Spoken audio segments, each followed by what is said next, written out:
loves, and welcome back to my channel, or welcome to my channel if you are new. Hi, hello, my name is Loey and I have no idea how loud or quiet to be because I'm in a house that I have not filmed very much in before. And as per usual Loey filming schedule, it is 10:36 at night when I decided to film some creepy Reddit stories for you guys. I've referenced the great break of January so many times now, and I found myself super bored tonight on a Friday night when I would normally drink some adult grape juice and read scary stories. You guys, this was like my Friday ritual for the last few months. And I tried to play my DS, I tried to watch a movie, and I was just so bored, and I was like, screw this, I'm gonna put my face on. I still have on this hoodie that is not something I would normally wear at all, but it is raining so much right now in Georgia. But you know, it's a look. I'm going to wear it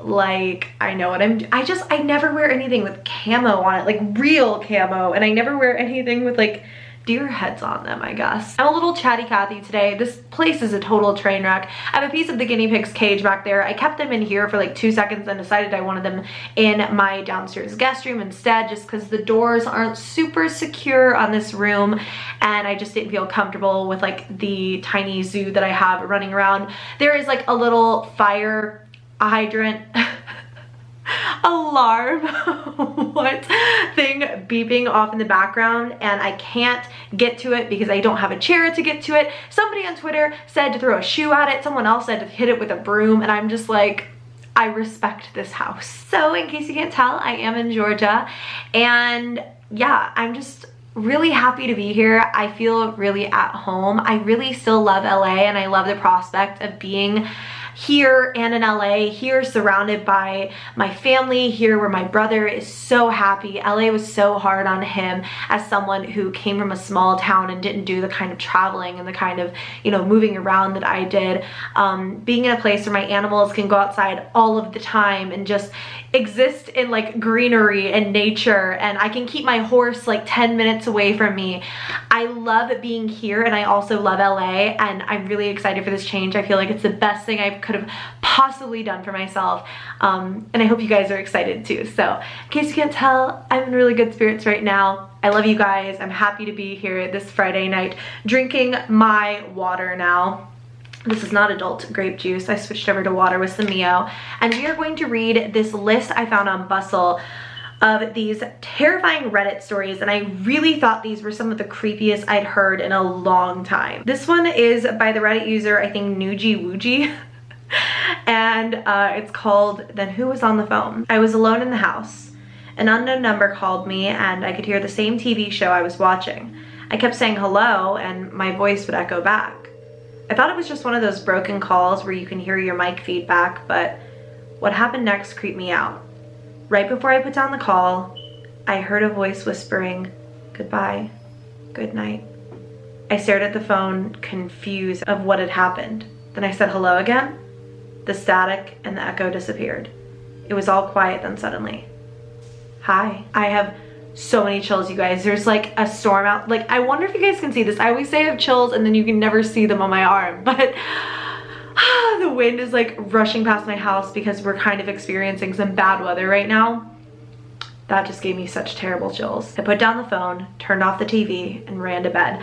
I don't even know what I would have done if something like that had happened to me. Like, cried, peed my pants. Like, that is petrifying. That first story was all I read on this article, and I was like, whew, I don't even need to read anymore to know that this is a good one. That was a truly, truly terrifying story. This next one is from the Reddit user George Sucks. Was up late one night watching TV alone in the living room when I was about 12.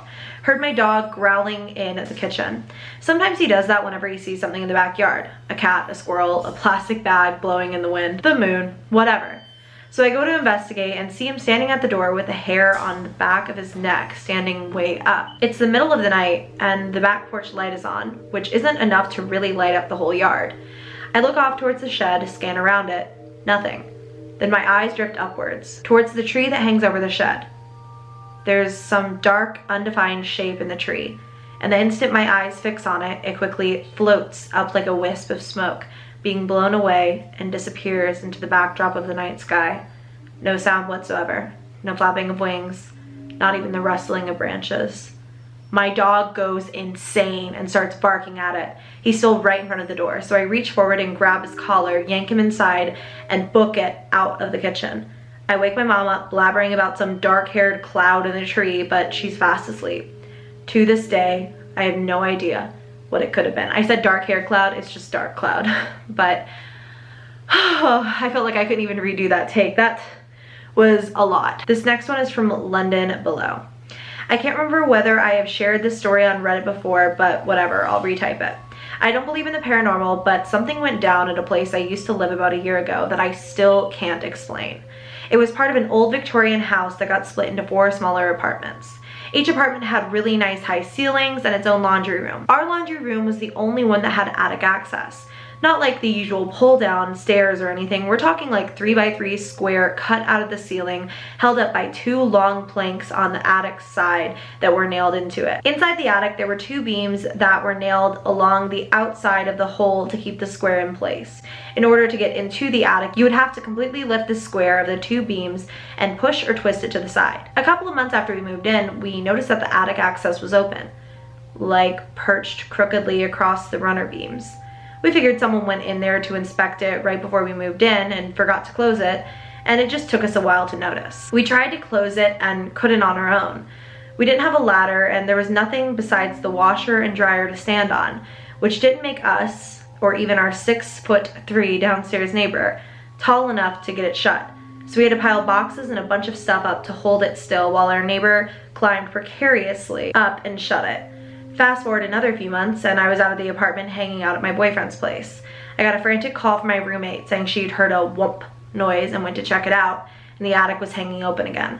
She sent me a picture and it looked as if someone had pushed it up enough to clear the beams, then slid it back enough so that one of the beams that held it up, when it was shut, was angled out of the hole. That was a lot. That was a lot of detail, and I was trying really hard to visualize that, but it's kind of hard. Still really creepy that something was going in and out of their attic. This one is from ADude350. I used to have sleep paralysis a lot as a kid. I still get it on occasion, but back then it was like once a month. I saw the old hag, aliens, shadowy figures, heard voices. Pretty much everything that can happen has happened to me. The worst one I ever had was when I woke up not being able to breathe, seeing an old lady sitting on my chest, not moving, just staring at me and smiling. I have chills. The feeling of being convinced that I was going to die stuck with me 8 years later. I don't even know what I would do with myself. Again, I keep saying that, but like, whew. This next one is from Chrysalis1. Heard a tapping on my window at night. Next morning, there was a handprint outside of my window. I live on the 3rd floor of an apartment building. So either it was a painter or a window cleaner outside or a demon. So that's cool. Okay, so I switched over to my laptop because for some reason, with the way that this bustle article is, I can't like zoom in easily on like the screenshots and my computer. My phone was just being weird, so I just pulled it up on the computer to read it easier. This one is from Sgt. Pepper's 11. There's something called the Hornet Spooklight in Joplin, Minnesota? No, Missouri? It's MO. Is that Missouri or is that Minnesota? I was right, it is Missouri. It is a light that has been documented back to the early 1800s. It has been studied by the Army Corps of Engineers with no explanation. It is a spherical light that moves along the Missouri, I just said that, Oklahoma state line. It doesn't have any pattern, changes colors, and sometimes splits or gets bigger or smaller. It appears to have some intelligence as it interacts with people. This sounds like aliens. Is this a story about aliens? Is this an alien story? I love this. So on to the story. My grandpa, who passed away before I was born, took my dad and his siblings to see it back in the 50s. There used to be a museum there. So my dad decided to take us to see it on a road trip back in 1986 to see it. I was 2. I remember being out in this dark road and getting scared. My mom was pregnant with my sister at the time, so she and my grandma, my dad's mom, took me back to the van, an old Dodge Caravan, the boxy ones for those that remember. I was in my car seat in the middle seat, and my mom and grandma were up front. All of a sudden, the back light of the van lit up with a bright light. My mom and grandma got really quiet, and I turned around. The light danced and moved around right there behind the van. My mom obviously freaked out and got out of the van running, but my grandma stayed in there with me, watching it. It only stayed for a little bit and then it went away. My dad and siblings came over at the commotion, but I honestly don't know if they ended up seeing it. There was also a time in high school that we saw it again. It rapidly moved up and down the road and got about 20 feet from us and went up in the air as much as 50 feet, I would guess. The funny thing is that when we stopped at a gas station / truck stop, the locals wouldn't give us directions to it. My dad couldn't remember the way. We finally found some teenagers to help us, but even then they wouldn't take us all the way there. Weirdest and creepiest experience of my life. You can look it up. There's no explanation. That's interesting. If you guys want, maybe I could do like an entire video on that, because that's the first time I've ever heard of that, but that literally sounds like aliens. The next one is from the Reddit user, I don't even smoke. This happened a couple of years ago. I woke up one morning. I had one of those bad dreams where you wake up in a rush and immediately sit up. This time it was different though. I had a cigarette in my mouth. I don't know how it got there. I accidentally breathed some smoke through my nose and started coughing, and accidentally put my hand, oh my god, I'm like tongue-tied, this one is weird, on the cigarette, burning it. Again, I had absolutely no idea why that happened. Worst part, I live alone, and my doors and windows were locked, and I don't even smoke. Tried it twice before that, that's it. It wasn't a dream because I got up and went to work as usual, although scared all to bits, and I kept the cigarette butt on my table. It was there for weeks afterwards. I threw it away eventually though, so I can't provide pics of it. That is genuinely bizarre, because then how in the world did a cigarette just manifest out of nowhere and end up in his mouth? If that guy's telling the truth, that might be one of the scariest things I have ever heard in my entire life. This is from I Worship Coffee, which apparently is my spirit animal. My girl was 4. We just had the G-rated version of the Where the Babies Come From talk. She said, oh, I remembered that from when I was in grandma's tummy. I said, no, honey, you were in my tummy, not grandma's. She shook her head and smiled at me as if I was completely dense. No, mommy, I was in grandma's tummy first, but I choked and died, so I had to wait to come back as yours. Ooh. 15 years ago, my mother almost died giving birth to a stillborn daughter. The baby had strangled in the cord when she dropped into the birth position. No one in my family has ever spoken of it since. My daughter's birthday is only 3 days different from my dead sister's. That's a lot. It's crazy to me, the things that kids will say with like no preface, with like no knowledge of even what they're talking about, you know what I mean? Like, why would a child ever say that? That is crazy, but so cool and sad and hard. I can't imagine being the grandma or the mom in that situation, but we're gonna move on because I could spend all day thinking and talking about that. This next one is from Mr. Bratton. A friend and I were getting ready to go pick up dinner at night. As we're walking down my driveway, we see a car parked at the end. Unsure of who it was and why they were outside my house, I walk down and peer through the window. Inside is a well-dressed man and woman. They're staring straight ahead, no expression. I tap on the window to try to talk to them and they remain motionless, still staring forward. I go back inside with my friend to call my parents to ask what to do. I go back outside to get a plate number and they're gone. Never saw them again. This one is from Zar Carbian, I think. I made eye contact with my doppelganger when I was getting onto the train and she was sitting. No words were exchanged, but I can't really describe the deeply unnerving, frightening feeling that occurred. You'd think it would be kind of funny or neat or whatever to see the other you, but no. Creepy as anything. So like doppelganger, is that like skinwalker? Not skinwalker, but is that like when you see someone who looks identical to you? I guess that could be a skinwalker, but they're usually only out in the woods. Is that like a doppelganger as in like somebody has cloned you, or is that just someone who looks like you? This one is from A. Cohen 2001. Not really as creepy as everyone else's, but a few years ago I moved to a different part of town. Not that far, but far enough to start going to a new set of stores, restaurants, etc. I started noticing at more and more places I went, everyone kept recognizing me and calling me Dan, which isn't my name. Like at restaurants at first, the servers didn't even take my order, just brought me some random dish and said, here's your usual. I might have a long lost twin I might not know of. That's a weird one about doppelgangers too. Ooh, that is eerie. This is from C-Dub Stew. Finished an awesome summer day with friends at Paramount Carowinds. Leave at midnight in friend's crummy SUV. None of us have a permit that allows us to drive after 8 p.m. Crap. I'm sitting in the driver's seat, still damp from the water rides. Radio's off, friends are asleep. No one else is on the road. I'm nervous. I'm not supposed to be driving right now, let alone without someone with no license. We go the speed limit. Make sure there is no reason a cop would pull you over. Notice the only headlights on the road approaching. He's driving kind of fast. Hope he's not a cop. He might see us. Oh my God, he's right on my butt. Can see individual hairs from my friends illuminated in the headlights because the sky is so close. I wake everyone up. This guy is revving his engine behind me. This might be a situation. Everyone is now fully awake, staring wild-eyed back at the guy. Suddenly, car swings around and passes us in a flash. Whew, he's got other plans. We think it's over. No.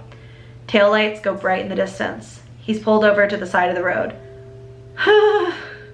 We blaze by him. He gets back onto the road. Now he's maintaining his distance. We're in the middle of nowhere and there is no one else on the road. Luckily, rest stop sign looms ahead. Hopefully we can make it. We do. We pull in. So does he. And that's literally how it ends. I would prefer if there was a better ending to that, but you know, thanks for that. This is from Parole Model. I used to visit my friend at her house out in a rural farming area before she moved. I'd sleep over a lot and we just hang out and draw. This sounds like someone who used to spend the night at my house, probably. I usually slept in the living room on the couch, and there were 2 mirrors in the room fairly close to the TV. When the TV was off and I was walking by, I started seeing shadows move behind me. I thought it was just a warped TV screen or something. Then, one evening, I walked into the living room so I could sketch in her bedroom. I bent over, picked it up, stood up straight, looked in the mirror, and there was a man behind me. A man standing in the hallway leading to the living room. He was average height, bald, and a bit old. I turned to look at him and no one was there. Turned to look in the mirror again and he was gone. I felt a little spooked. I would feel more than a little spooked. Final one in this video, and I think this is from someone named Rando Leo. I'm a bit late, but here's something I have posted elsewhere. This story takes place in August of 2013 in the mountains of Southern Oregon. I'm a USAF military policeman. My girlfriend was at work, and as a swelteringly hot day began to turn into thunderstorms, my buddy Nick, another military cop, and I decided to go explore some back roads and get out of the heat in town. Southern Oregon is crisscrossed with logging roads, some actively used and many totally forgotten and grown over. Nick and I spent many of our days starting on roads that we knew, finding roads we didn't know, driving for hours into the mountains, and eventually navigating back to paved roads. On this particular day, with storm clouds building over the mountains, we set off on a road we had never been on and began to drive into the mountains. After driving around for an hour, we hadn't seen nor heard any signs of other people in the woods. We rounded a bend in the thick fir woods and emerged in a meadow that was totally surrounded by thick aspen groves. The meadow was perfectly flat and eerily still. We noticed the strange stillness almost immediately. No birds, hardly any insect noise, no squirrels, and certainly no other people. On the far side of the meadow, right at the edge of the tree line, there was a picnic table. The table was very odd, however. It was painted a bright orange and was much larger than a typical picnic table in a park. Remarking on this, Nick drove through the meadow to get a closer look. So this one's so long, the Bustle article didn't even like screenshot the whole thing, but I can't leave you guys hanging. This one is creepy. I remember being apprehensive as we approached. The whole scenario was exceptionally strange. The overall silence of the aspen grove was unsettling.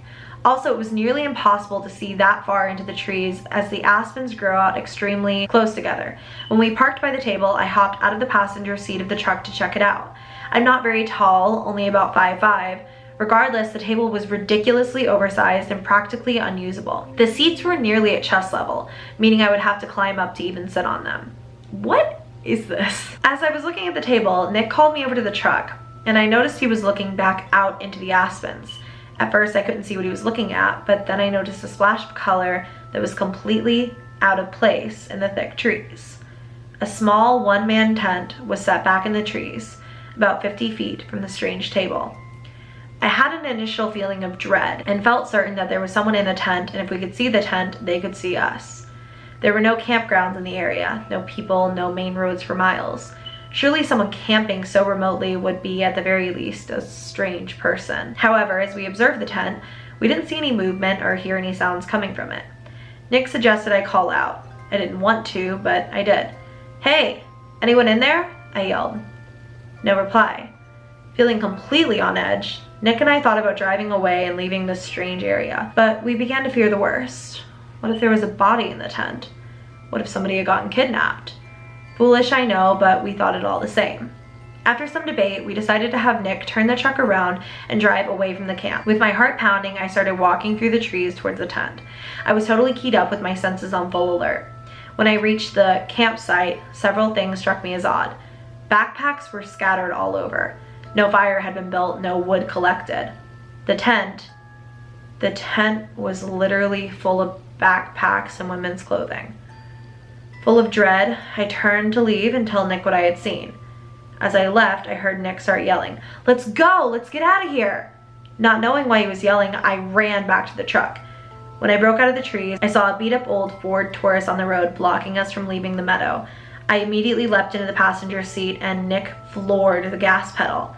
The car was occupied by 2 men. A third person was laying against the window in the back. As we drove across the meadow, the driver attempted to block us from the road, but Nick drove around them and accelerated the way we had come from. I looked back and saw the car attempting to turn around on the narrow road. Nick drove like a madman, and though I was honestly terrified that they would catch up, we hit the highway without seeing the car again. I still do not know if the person in the back was male or female. I called the state police and they promised to send a trooper out to check out the scene. However, I received a call the next day from a trooper stating that the campsite, the backpacks, and the women's clothing were all gone, although I could tell people had been in the area. The strange table was still by the thick aspen grove.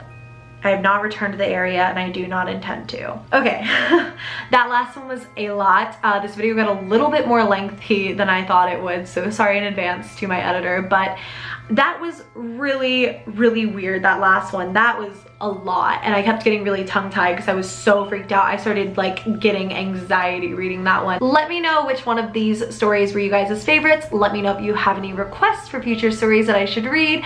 Give this video a thumbs up if you did enjoy, and subscribe to my channel if you have not already.